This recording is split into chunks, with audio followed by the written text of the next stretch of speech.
bikaba bigaragara yuko bafite amafaranga buri kimwe cyose. Ese habura iki? Bese bakakurebera n'ubwo iyo umuntu bamurebeye mu kigeragezo.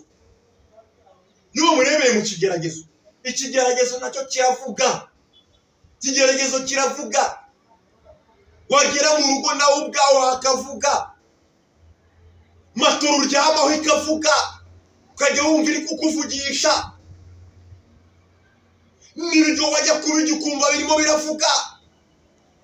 Iyo umuntu ageze mu kigeragezo, ahageze hose ikigeragezo kiravuga. Mbese iyo umuntu ageze mu bigeragezo, iyo ugeze mu bigeragezo wahura n'uburwayi, uburwayi buravuga.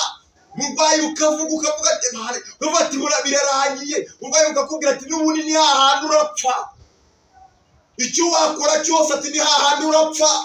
Wanywa amata ni hahandi urapfa. Wanywa imiti imeze gute ni hahandi urapfa. Iyo umuntu ari mu kigeragezo icyo ari cyo cyose, ikigeragezo kirakuvugisha bikagucanga bitewe n'igihe urimo. Ikigeragezo kiragufata kikagukura ahangaha ikigeragezo gikura hano mu Rwanda, wagera muri Amerika ukagisangayo kuko cyagora gukurikiye.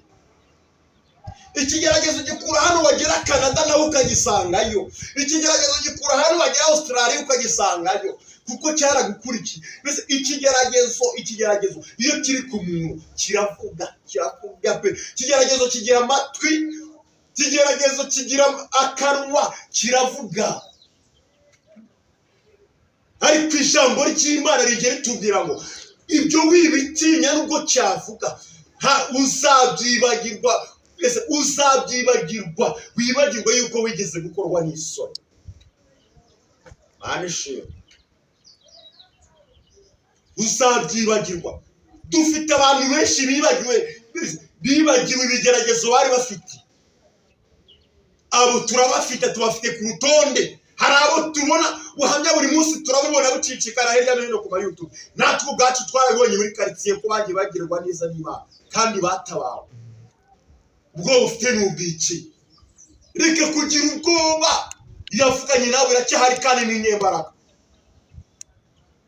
Erega abantu mujye mumenya nubwo iyi si ikoreshwa n'imyuka ibiri, harimo umwuka w'Imana n'umwuka wa Satani, ariko igihe gikuru ni kimwe, nuko umwuka w'Imana uzahora ari umwuka w'Imana, kandi umwuka w'Imana uri hejuru y'imbaraga za Satani. Banishimye none mvuga Imana yanjye ntabwo bafite kuko niyo waca n'izosi. Bansi neza yuko Imana yacu ikomeye kurusha imbaraga z'abadayimoni.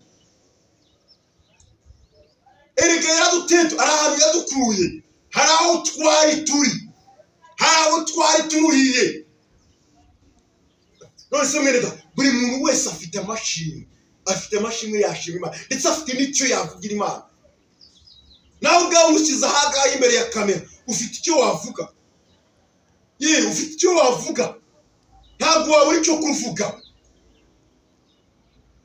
Erega no kubwo ubuzima bwawe buriho, hariho abandi batashe bagatambuka mu myaka n'ibihumbagiza, ukiri ugihumeka umwuka wazima. Nabwo ni ishimwe rikomeye, ugomba kuba washima Imana.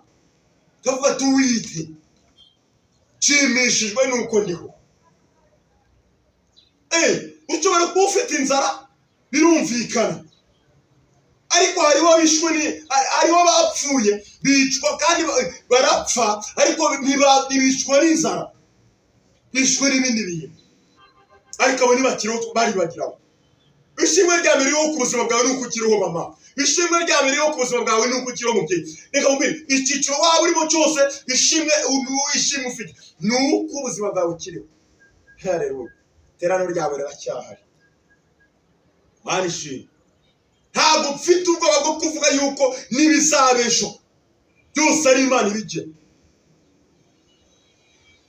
Kandi muri iri yavuga ngo nzi neza ko ari wowe ubitegeka. Ngo nta bwoba mfite n'ibizabesho, ngo nzi neza ko ari wowe ubitegeka. Reka mubwire, nta kintu na kimwe, yaba n'abakonikoni, yaba n'abarozi, yaba n'abapfumu, nta kintu na kimwe bafite uburenganzira umunsi w'ejo Uwiteka ni wowe utegeka kandi nawe ugena. Ndashima Imana ku bwawe umurikira umunsi ku munsi. Yesu aguha umugisha, ariko kandi kugira ngo irivuga ubutumwa rigere kure tubifashwamo nawe. Kandi subscribe ndetse ukane aho ngaho ku ruhande iburyo dushyigikira ukandeho subscribe ndetse ukane na share kugira ngo ubutumwa bubashe kugera ahantu henshi hatandukanye.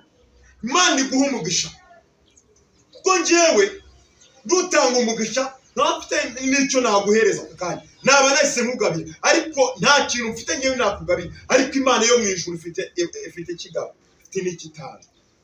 Haleluya. Ndagira ngo Uwiteka akuzuze ibiganza byawe, ndagira ngo Uwiteka akuzuze ibiganza byawe. Nyumva neza, umugisha Imana itanga ntabwo uba mu mufumo. Umugisha Imana itanga ntuba mu mubabaro. Umugisha Imana itanga uba mu munezero. Imana iyo iguhaye umugisha uba urimo amahoro. Iyo Imana iguhaye umugisha uba urimo gutunga. Iyo Imana iguhaye umugisha urimo gutunga abana bawe neza. Iyo Imana iguhaye umugisha urimo kugaburira umuryango wawe. Iyo Imana iguhaye umugisha urimo kurinda umuryango wawe. Reka gutangarize ngo ibyari bikomeye ku buzima bwawe, reka gutinya. Nicyo kintu mubwiye cyo na uzibagirwa yuko wigeze gukorwa n'isoni. Conclusion niyo ngiyo. Conclusion, turashoje. Reka mutangarize ngo turashoje, kuko Imana y'amahoro iracyafite imbaraga yo kugira ngo ikurengere mu buzima bwawe. Ibyari bikomeye ku buzima bwawe bimeze nk'umuraba. Reka gutinya, Yesu aracyahari, Yesu aracyarema, Yesu aracyakora ibitangaza n'imirimo. Ibyo ngibyo ntabwo bikomeye ku buzima bwawe. Ijambo ry'Imana riracyarema. Reka dusenge Imana. Reka dusenge Imana. Yesu akugirire neza. Igihugu cyose waba urimo, Yesu aguha imbaraga, Yesu akwagure muri byose.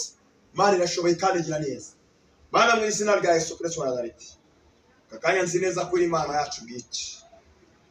Nzi neza ko ushoboye byose kandi nzi neza ko uri umurengezi. Ciye mu bufi n'imbere yawe, kuko uri Imana ishoboye byose. Uri Imana ishoboye byose, nta na kimwe kijya kikunanira kandi urabizi. Hamwe ngo nigishe iri jambo, ubu ni ubuhanuzi butavanye. Yesaya 54:4 haratubwiye ngo ubwire abantu ngo bereka gutinya, ngo witinya, ngo kandi ngo bazibagirwa ko bigeze gukorwa n'isoni. Ibi dukoze isoni ku buzima bwawe birahari, ariko ngo witinya. Haleluya. Barushime kubw'ijambo ryawe, ngo witinya. Bishobora kuba ari uburwayi bafite, bishobora kuba ari ubushomeri bafite, mbese ikibazo cyose umuntu ahagazemo gishobora kuba cyagutinyisha. Ariko mpagaze mu butware bwawe, ndabasengera mpagaze mu butware bwawe, mu izina rya Yesu. Imbaraga zawe ndetse no gukora kwawe bikomeze kubaho. Urakoze Imana yacu, ukora ibyiringiro byacu. Ni mu izina rya Yesu Kristo wa Nazareti, umucunguzi wacu.